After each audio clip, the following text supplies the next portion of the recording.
Internautes, blogueurs, Twitter, Facebookers de France qui vous intéressez aux questions du développement durable, merci d'être là pour ce premier rendez-vous.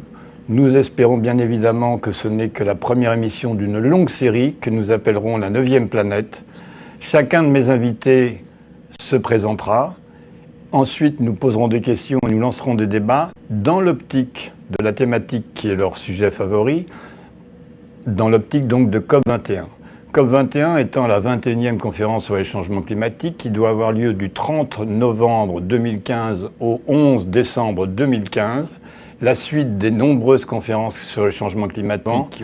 Parce que le service public de l'eau en France, depuis au moins 1926, c'est un service public à caractère industriel et commercial, et non un service public administratif, comme dans certains pays. C'est pour ça qu'aujourd'hui, lorsqu'une entreprise privée perd un contrat, elle peut être reprise par une ville, mais ce sont les salariés de l'entreprise sortante, donc Veolia ou Suez, qui assurent directement, sans être fonctionnaires, pour le compte de la ville, la régie. Lorsque c'est privé, on appelle ça un service public délégué au privé.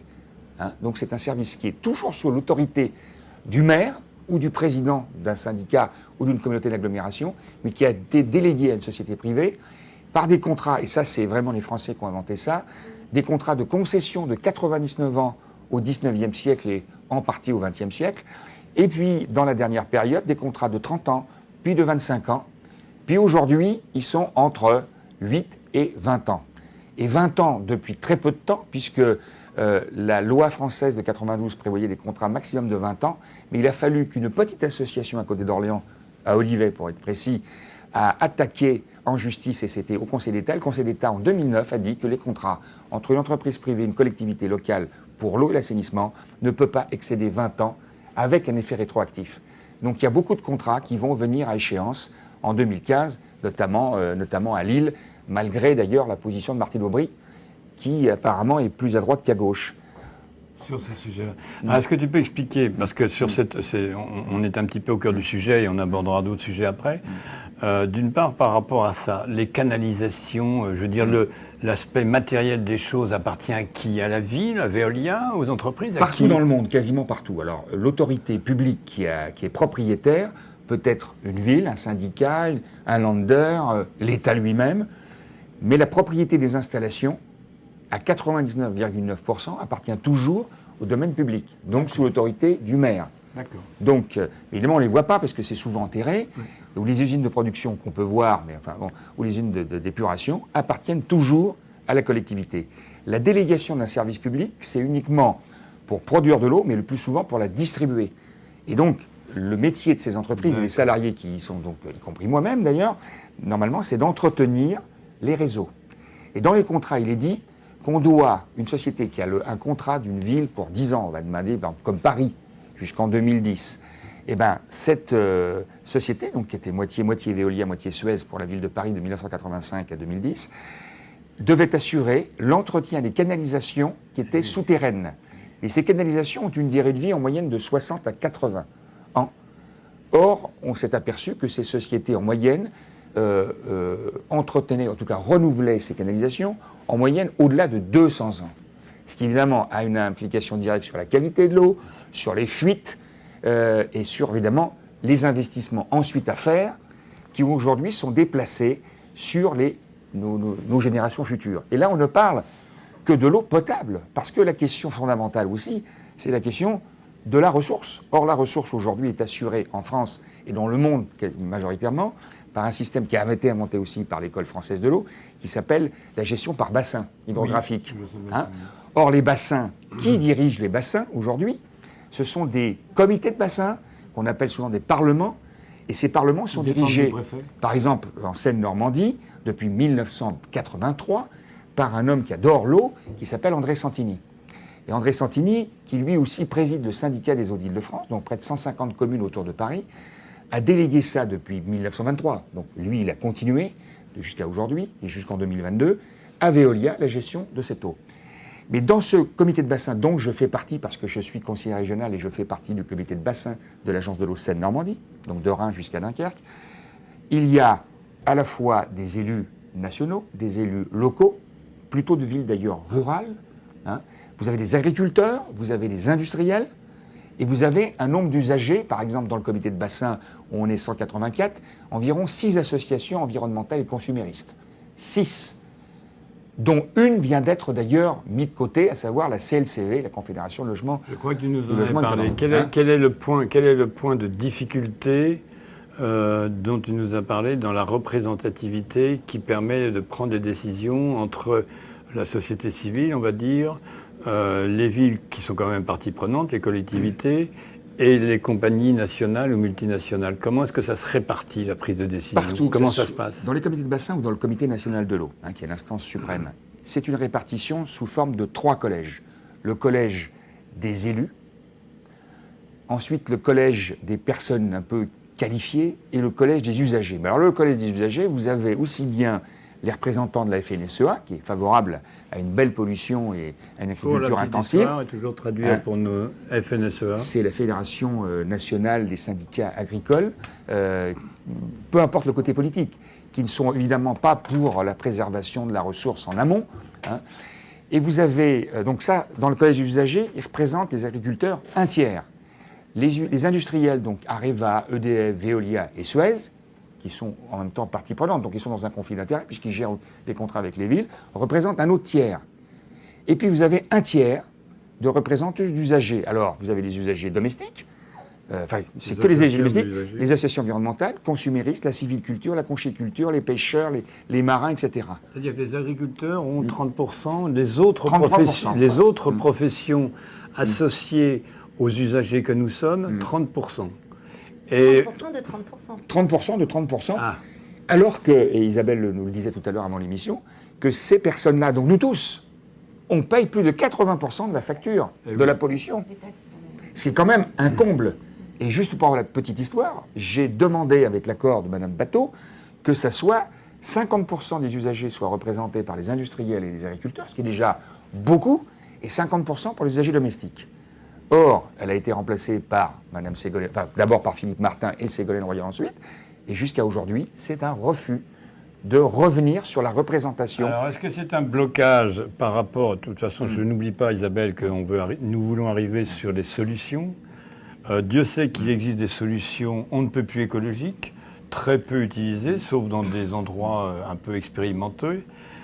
Autrement dit, les nouvelles solutions technologiques citoyennes, d'après ce que tu nous dis, vont avoir un mal énorme à faire s'entendre dans la mesure où les citoyens qui les ont mis en place vont mettre 5 ans, 10 ans, un coup de procès. C'est même pas 5 ans, c'est qu'à l'heure actuelle, c'est impossible pour une association ou pour les associations de faire des propositions, ça c'est possible, mais elles n'arrivent jamais au bout, puisque comme bizarrement, vous avez pratiquement l'ensemble des élus, on ne va pas dire tous, une grosse majorité d'élus de droite et de gauche, plutôt du domaine rural, les agriculteurs et les industriels qui se mettent ensemble pour contrecarrer la volonté de l'intérêt général représentée par des associations qui sont minoritaires. Donc, tant qu'on ne changera pas la représentativité et la gouvernance, on se heurtera. Et c'est pour ça que j'ai fait ce procès avec mon avocat Corinne Lepage, pour justement faire valoir que cette représentativité soit au moins paritaire. Isabelle, pour donner un petit peu la parole à Isabelle, je pense que tu connais cette initiative de la région de Munich qui remonte déjà à une dizaine, une quinzaine d'années, dont tu peux nous parler, qui aurait été tout à fait innovante au niveau région Île-de-France. D'après ce que j'entends de Jean-Luc, c'était techniquement impossible parce que, quitte à prendre des décisions, ce ne sont pas les usagers qui vont les prendre. Mais en fait, qu'est-ce qui s'est passé à Munich et quels sont les résultats 15 ans, 20 ans après? Ce qui s'est passé à Munich, c'est quelque chose qu'on retrouve aussi à New York. Donc New York, c'est quand même 10 millions d'habitants, l'agglomération de New York, 10 millions d'habitants, et qui, comme Munich, boivent une des eaux les plus pures et les moins chères du monde. À tel point qu'à New York, on appelle ça le champagne des Catskills. Et pourquoi? Parce que ils ont un lien historique en fait avec leur bassin versant, dont ils ont avec les zones de captage, là où l'eau tombe en fait et s'infiltre pour pouvoir fournir la ressource en eau potable. Et qui sont souvent des forêts et des zones agricoles. Oui, et ils ont un lien historique parce qu'ils en possédaient une partie. Ils ont été soumis à ils ont vu la qualité de leur eau se dégrader dans les années 90 et ils ont comparé les investissements entre des usines de potabilisation de l'eau et continuer cette politique de lien avec leur zone de captage, soit en gardant les terrains, soit en s'associant avec les agriculteurs, les propriétaires forestiers pour protéger la ressource. Et ils se sont rendus compte que ça leur coûtait 75% moins cher. Aujourd'hui, le coût que cela coûte de faire des partenariats, de transformer l'agriculture en subventionnant les agriculteurs pour qu'ils deviennent agriculteurs biologiques par exemple, eh bien à Munich ça coûte moins cher le coût total que le seul coût de la dénifrerie. Tu peux le redire là parce que c'est important. Le seul coût total à Munich de cette politique de préservation de la zone de captage. Dans un contexte, c'est-à-dire qu'autour de Munich, sur une périphérie de 10, 15, 20, 30 km en périphérie, oui, un bon nombre d'agriculteurs classiques ont été subventionnés pour passer à l'agriculture bio. Quelles sont les conséquences? Ça veut dire moins de pesticides dans la nappe phréatique, etc. Les conséquences, j'y viens après parce qu'elles sont multiples. D'abord, c'est des politiques volontaires. Les agriculteurs ne sont pas obligés et on ne rachète pas leurs terres. Vittel, par exemple, a racheté les terres des agriculteurs pour protéger son eau. Là, ce n'est pas du tout le cas. Ils restent toujours propriétaires de leurs terres. Et finalement, ces politiques d'accompagnement des agriculteurs pour finalement produire donc une nourriture de qualité, eh bien, coûtent moins cher que le seul coût de la dénitrification de l'eau en France. Et c'est pour ça qu'ils boivent une des eaux les moins chères du monde et les plus pures. Et ce qui est très intéressant, c'est que c'est pour ça qu'on ne peut pas séparer la question de l'eau avec le système économique global.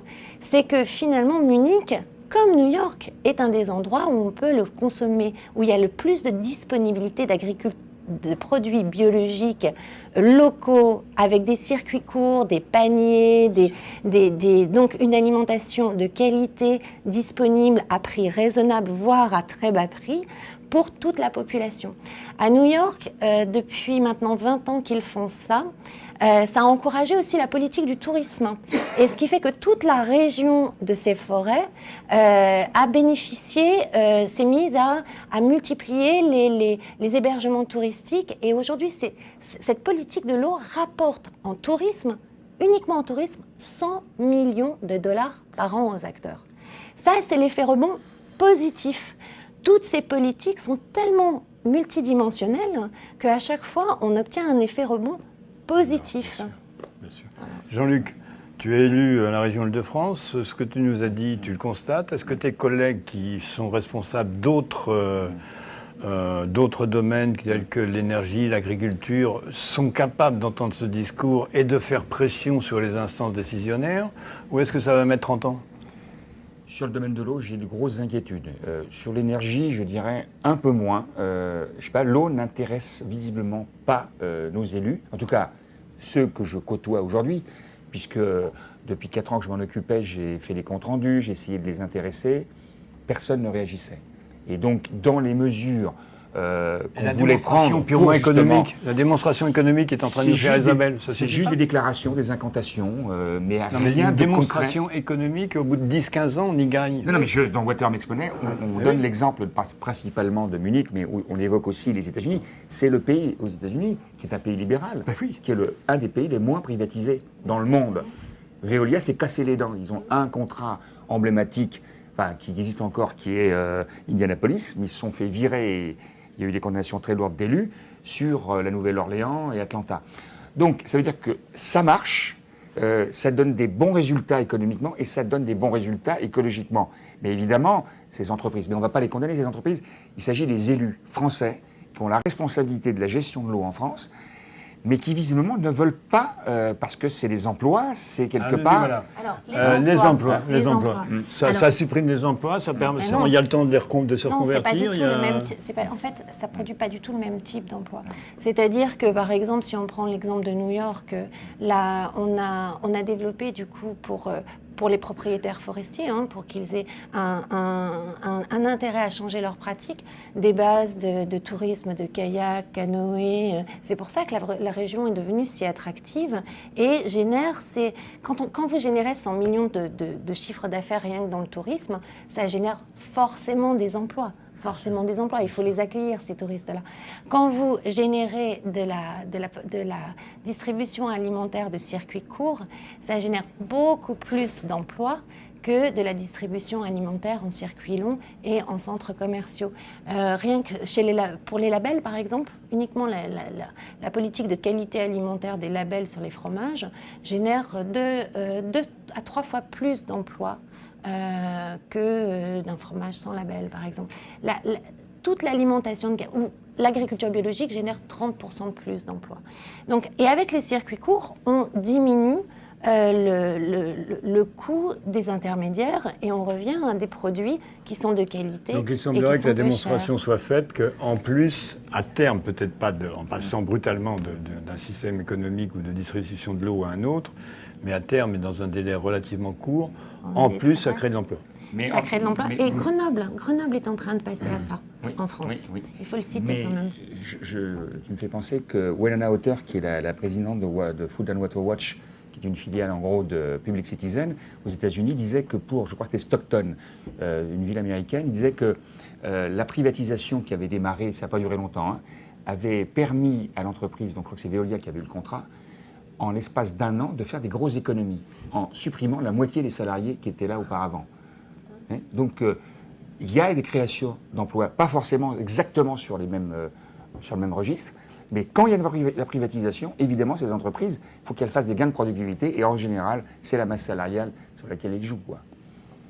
Donc, vous êtes en train de nous dire que c'est possible. Alors, en revenant et avant la deuxième partie, pourquoi, par exemple, donc, puisqu'on a parlé de Paris, ce retour en régie à Paris ? Alors, à Paris, à quoi ça rime ? Ça a été privatisé, la première privatisation à Paris, c'est en 1860. Ça a été le 3e contrat que la première entreprise au monde, donc la Générale des Eaux, qui a été créée en 1853, a eu. Mais on va revenir en 1984, Jacques Chirac décide la privatisation parce que soi-disant le service public il est un peu défaillant.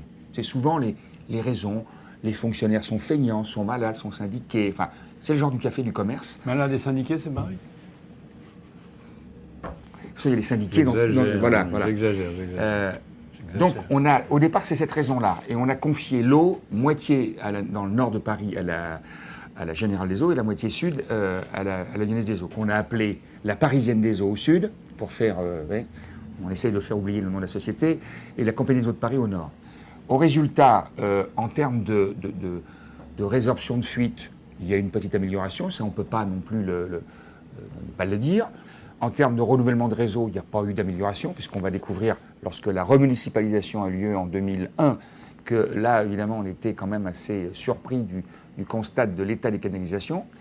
Mais surtout, c'est quand il y a eu la municipalisation, Anne Lestrade, qui présidait à ce moment-là la régie des Eaux de Paris, enfin la future régie des Eaux de Paris, qu'est-ce qu'elle a fait ? Elle a essayé de protéger les captages d'où l'eau de Paris venait, en l'occurrence dans le Morvan, vers Dreux, vers Provins, etc., par les incitations privilégiant les agriculteurs qui allaient faire de l'agriculture bio.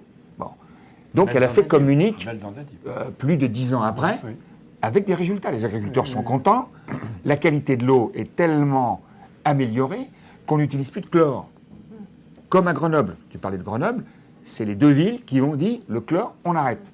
Malgré les attentats de 2001, où on a dit, enfin au niveau des autorités publiques françaises, rajouter une dose de chlore, ça va sécuriser contre les méchants terroristes.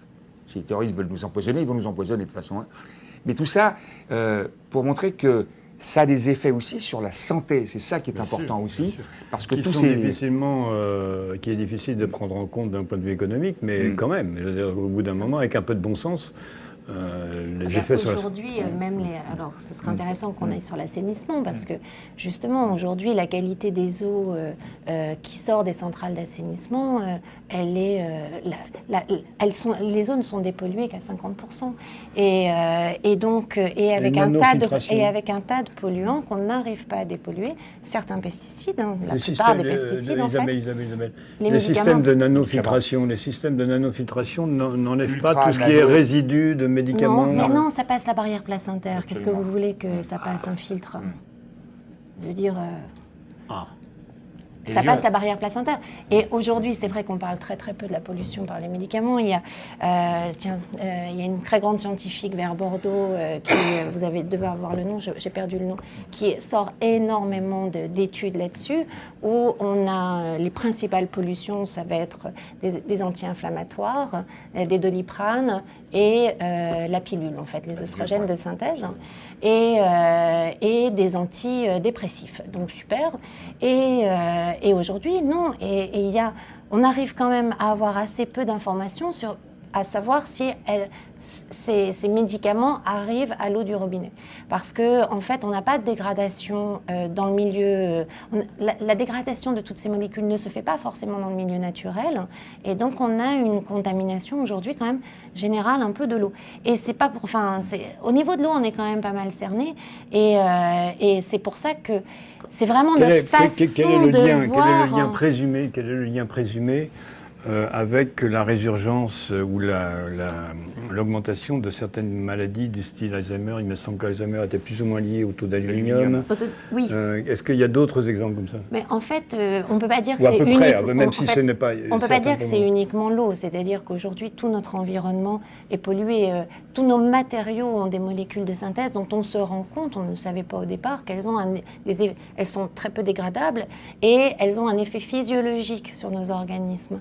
Elles ont un effet hormonal, elles ont un effet nerveux, elles ont un effet sur la reproduction cellulaire, donc le cancer, elles ont un effet sur l'écosystème bactérien qui lui-même agit sur nos hormones, lui-même agit sur notre système nerveux, enfin voilà, on n'en sort pas.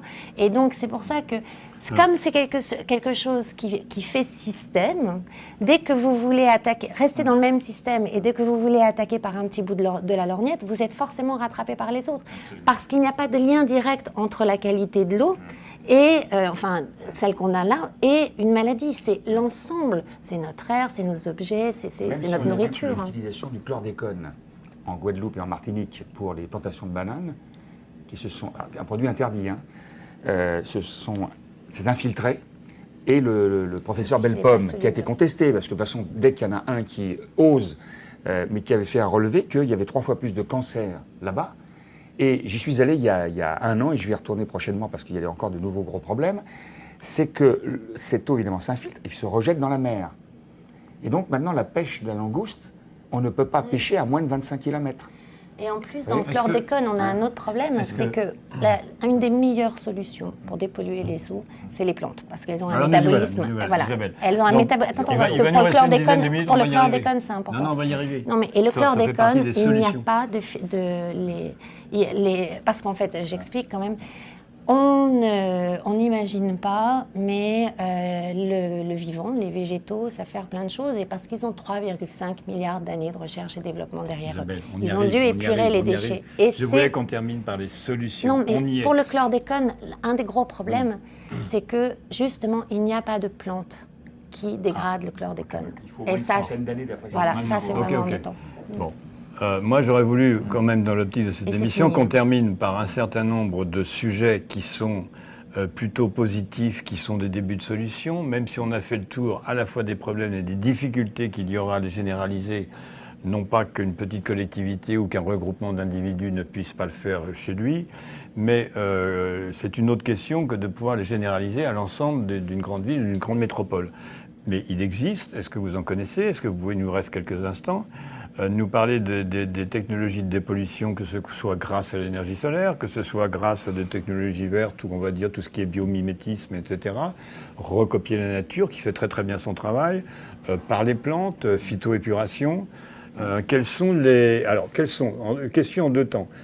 Quelles sont les techniques ou les savoir-faire, pour parler comme Günther sur le biomimétisme, dont on pourrait s'inspirer, et quels sont quelques exemples, ne serait-ce qu'à micro-échelle, d'un regroupement d'individus ou de petites villes qui l'ont déjà mis en application? Alors, ce que je crois, c'est qu'il ne faut pas, si on prend la question sur l'angle des techniques, on ne s'en sort pas. De savoir-faire. Günther ne parle pas de technique, il parle de savoir-faire inspiré de la nature, quand il parle de biomimétisme. Et puis, pas seulement s'inspirer de la nature, on ne refera jamais ce qu'une plante sait faire très bien toute seule. Donc, plutôt que de s'inspirer d'elle, mettons-la dans nos écosystèmes, dans nos villes, et ça nous fera des jardins paysager qui épure l'eau. Shanghai fait ça aujourd'hui. New York commence à faire ça. Minneapolis fait ça. En Europe du Nord, on fait ça. On commence à le faire de plus en plus. Il y a certaines villes pilotes en France qui commencent à le faire. Ça touche combien de personnes, ces expériences? Oh, ça, je pourrais pas te dire. C'est sur 1000, 2000? Ah non, c'est énorme. C'est énorme. Ah non, c'est des millions. Ah oui. C'est des millions de Donc personnes. c'est pas au niveau d'un arrondissement. Alors et si la je Chine peux avoir... est presque précurseur. La Chine est précurseur. Alors que c'est quand même La Chine est précurseur. responsable de grosses pollutions. La Chine est précurseur là-dessus. Et la Chine, ce sont des villes qui ont été construites plus ou moins écologiquement. Ouais, ils sont ou venus sur nous voir, d'anciennes. la Fondation, il y a 4 ans, et j'ai fait visiter la station de Rochefort en Charente-Maritime. Et ils cherchaient à avoir des entreprises françaises qui puissent construire donc, des stations d'épuration de roseaux, etc. Parce qu'ils ont des grandes terres autour de leurs grandes villes. Et donc ils se disent, en plus, comme on a quand même confié des grandes à Veolia et SES un certain nombre de grandes villes, on voudrait aussi, pour des villes un peu plus petites, et puis pour ne pas mettre les œufs dans le même panier, avoir cette réflexion pour voir un petit peu par les plantes. Donc eux-mêmes, alors qu'ils sont responsables d'une grosse pollution, qui sont encore en retard par rapport à des gens comme nous, à toute cette civilisation, tout ce qu'on a fait depuis 150 ans, et en fin de compte, ils ont du bon sens. Et nous, on n'est pas capables, ou très peu. Quand tu parles de Shanghai, ça touche donc combien cette innovation? C'est récent, ça touche combien de personnes? Qui doit faire 50 000 habitants, qui a son système d'épuration propre. Et y compris avec des canalisation jardins. pour que ça ne se mélange pas? Y compris Ah ben oui, forcément. Oui, ah oui, oui. Mais ce qui est intéressant en plus, c'est que plus ces systèmes sont intégrés, sont maillés à la ville, aux habitants, plus ils sont efficaces. Parce que c'est sûr que des plantes vont être beaucoup plus efficaces si elles ont un petit débit qu'un énorme.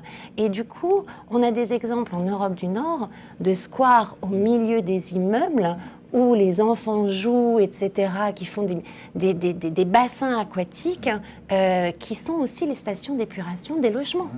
Et ça révolutionne, parce que là, vous payez de l'argent pour faire des squares qu'on a du mal à entretenir, vous payez à côté du béton, du métal, qui vient de l'énergie, qui vient du bout du monde, pour épurer les eaux. Là, vous faites en un lieu un square et un centre d'épuration des eaux locales. Et c'est ça qui change. Est-ce que vous avez des documents, des ouvrages, des sites web ou je ne sais quoi sur ce genre de questions, des références d'articles, des revues qui pourraient intéresser nos auditeurs, internautes, pour en savoir plus? Sur mon site de l'association pour le contrat mondial de l'eau, donc www.acme-o.org, on a mis justement une rubrique au départ qui a été fait par des gens qui venaient nous voir, des gens qui proposaient des inventions.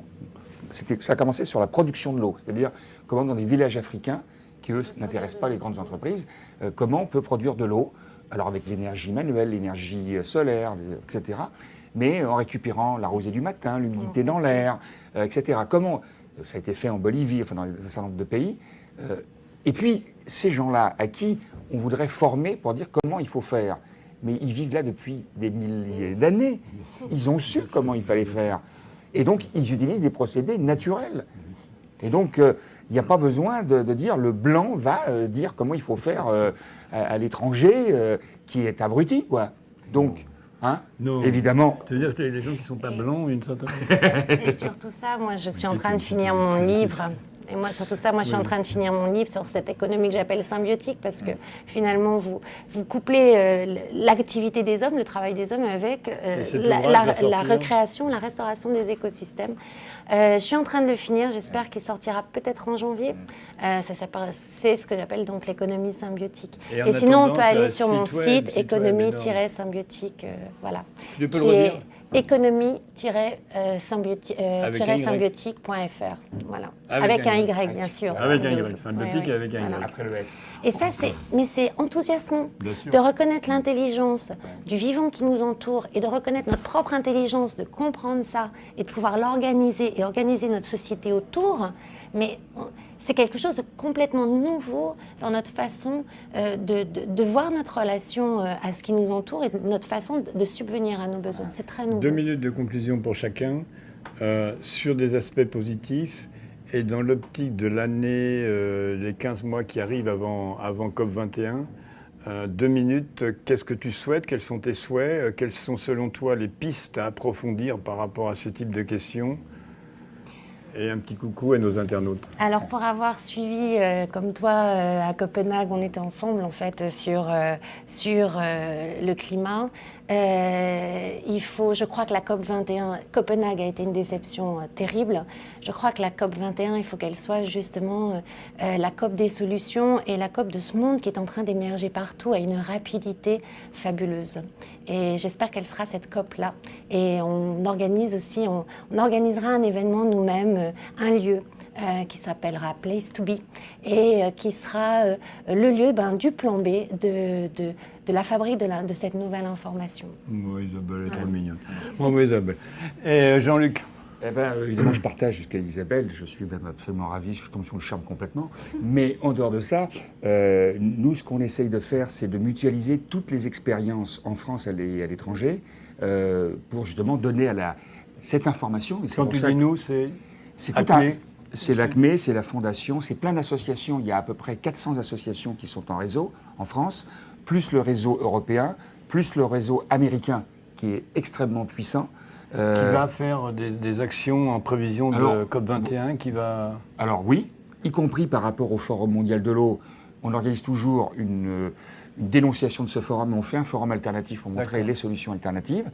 Mais ce qu'on pense, alors pour la France en tant que telle, en dehors des réunions publiques qu'on fait de manière extrêmement régulière, c'est d'aller dans les écoles. Parce qu'on pense que pour convaincre la population, il faut aller dans les écoles, et souvent les écoles, que ce soit de l'école primaire, les 5e, 4e, c'est dans le programme, les terminales ou les grandes écoles, beaucoup maintenant de professeurs, y compris des écoles qui sont un peu financées par Suez, comme par exemple la Colle nationale des ponts et chaussées. Je vais te faire part pour faire le lien d'un certain nombre d'initiatives qui ne sont pas celles de Place to Be, qui sont d'autres qui se mettent en place et qui, à un moment, nous l'espérons, se croiseront dans un rapport d'équilibre, c'est-à-dire que tout le monde ne va pas subventionner ou aider un projet si l'autre projet n'écoute personne. C'est-à-dire que là, la difficulté sera ça, c'est-à-dire que les multiples projets qui sont tout aussi intéressants les uns que les autres devront, à mon humble avis, apprendre à s'écouter et à donner de l'espace public et de la visibilité aux autres projets. Ce qui est tout à fait possible. Alors, par rapport à ça, c'était juste pour rebondir. C'était juste pour rebondir. Je veux dire quelque chose là-dessus. Je vais perdre le fil, Isabelle. Donc, par rapport à ce que tu disais, Jean-Luc, parmi les nombreux projets dont j'ai entendu parler et qui va émerger à un moment, c'est un ami qui est il en est à peu près à une quinzaine de pays. Je crois principalement Europe du Nord, Pays-Bas, Allemagne, etc., y compris jusqu'à l'Islande, où il est allé voir, effectivement, prendre contact avec le Parti Pirate. Et puis, qui va être ces jours-ci aux États-Unis. Et quand l'accord conclut avec des représentants aux États-Unis, il lancera une quinzaine de pays, 1000 lycées dans le monde entier, qui ont décidé, à partir de cette rentrée, de faire travailler leurs élèves sur des questions liées au changement climatique, et en envoyant évidemment 3, 4, 5 délégués lors de COP21. Mon travail, c'est pour ça qu'on essaie de temps en temps de faire ces émissions, d'en avoir d'autres et de continuer, sera de vous envoyer des petits résumés de ce qui a été dit, en revoyant la vidéo, et de façon à vous mettre en lien les uns avec les autres, parce que c'est évident que ça doit être en lien. Absolument. Je m'excuse de t'avoir coupé. Et je voulais dire justement que la caractéristique de ces nouveaux modèles, c'est justement la collaboration et la mise en lien. C'est la collaboration, on n'est pas tous forcément derrière le même panache blanc. Ah oui, tout à fait. Alors, une dernière chose que je voulais dire, parce qu'Isabelle pourrait justement être intervenante dans cette... On essaie à Bordeaux, ça sera à Bordeaux, mais bon, c'est pas forcément ça le plus important. On veut créer une sorte d'école de formation sur la question de l'eau. Alors, pour les Français, pour les élus, pour les fonctionnaires, pour les associations, avec un partenariat, on espère, avec la Fondation Heinrich Böll, et en tout cas avec la Fondation, avec les associations, notamment Public Citizen, pour essayer justement de donner d'autres... Tu peux donner l'adresse du site? C'est géant ce truc. Alors je crois que c'est publiccitizen.org, tout simplement. Mais en gros, c'est pour donner une autre façon de penser, une autre gestion de l'eau est possible, la gestion de l'eau c'est très très vaste, que des gestions aujourd'hui qui sont vantées par un certain nombre d'écoles qui ont des chaires, notamment à Montpellier, des chaires Veolia, des chaires Suez, qui ne marchent que dans le système de la marchandisation de l'argent. L'eau, c'est de l'argent. Donc nous, on a une autre façon de voir les choses. L'eau, c'est quand même, comme tu disais tout à l'heure, un bien commun c'est quand même notre principal bien commun avec l'air, si vraiment on le sacrifie au tel du profit, je pense qu'on est mal parti. Et donc c'est vrai que la COP21, toutes les actions mutualisées, que ce soit dans les lycées, dans les collèges, ou que ce soit entre nous, est absolument indispensable face à des télévisions qui, bizarrement, sont contrôlées aussi par ces multinationales. Jean-Luc, je vais commencer par Jean-Luc et je terminerai comme ça, ce sera Isabelle qui terminera. Au nom et devant notre petite mascotte, Yoda, est-ce que tu peux donner ton email à tous les internautes de façon à ce qu'ils puissent, pour que tu donnes l'exemple de la transparence, te relancer, te poser des questions, etc. Donc ton email. Avec plaisir, c'est mon nom en direct, Touly, T-O-U-L-Y, @ montre le petit Yoda. Donc Touly, T-O-U-L-Y, @ acme, c'est écrit A-C-M-E, du milieu, eau.org. Touly, @acme, Et tu réponds à toutes les questions. Et je réponds à toutes les questions et on a toute des spécialistes pour répondre. Devant Yoda, tu promets devant Yoda. Mon mail personnel, Delanoy, DELA2NOY, c'est un peu plus long, @dougreen, DOGR2EN.fr. Et moi-même, devant Yoda, mgiran, MGIRAN, @yahoo.fr. À très bientôt, ça n'est qu'un début.